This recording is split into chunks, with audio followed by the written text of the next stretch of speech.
काय सांगणार आहे, आज तुम्ही मतदान केलं, काय लोकांना आवाहन करणार आहे? लोकांना आवाहन करेन की जास्तीत जास्त संख्येने बाहेर पडा. आपला हा अधिकार आहे, हे आपण दान देत नाही आहे, हा मतदानाचा अधिकार आहे जो आपल्याला संविधानाने दिला आहे. आणि त्या संविधानाचा मान जर ठेवायचा असेल तर आपला हक्क बजवायला पाहिजे, बाहेर येऊन मतदान करायला पाहिजे. मी सुद्धा केलं आहे, माझ्या कुटुंबाने केलं आहे, तुम्हाला सुद्धा करायचंच आहे. अधिकार गाजवा आणि मग अधिकार गाजवा. लोकांनी बाहेर यायलाच हवं आहे.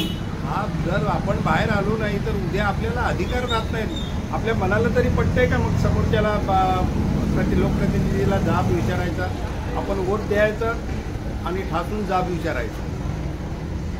आज मला वाटतं आज सगळ्यांनी विचार करायला पाहिजे. आपली जर घटना आपली लोकशाही टिकवायची असेल तर प्रत्येक नागरिकाने आज मतदानाला उतरायला पाहिजे. आणि आज लोकांना आम्ही हेच आवाहन करत आहोत की सगळ्यांनी वोटिंग करण्यासाठी उतरा. आता पुढचं डेव्हलपमेंट करायचं आहे. सो ऑब्वियसली यंग पीपलनी वोट केलंच पाहिजे. सो मी माझं काम केलेलं आहे. सो सर्वांना मी रिक्वेस्ट करतो की यंगस्टर्सना की तुमच्या जवळच्या पोलमध्ये वोट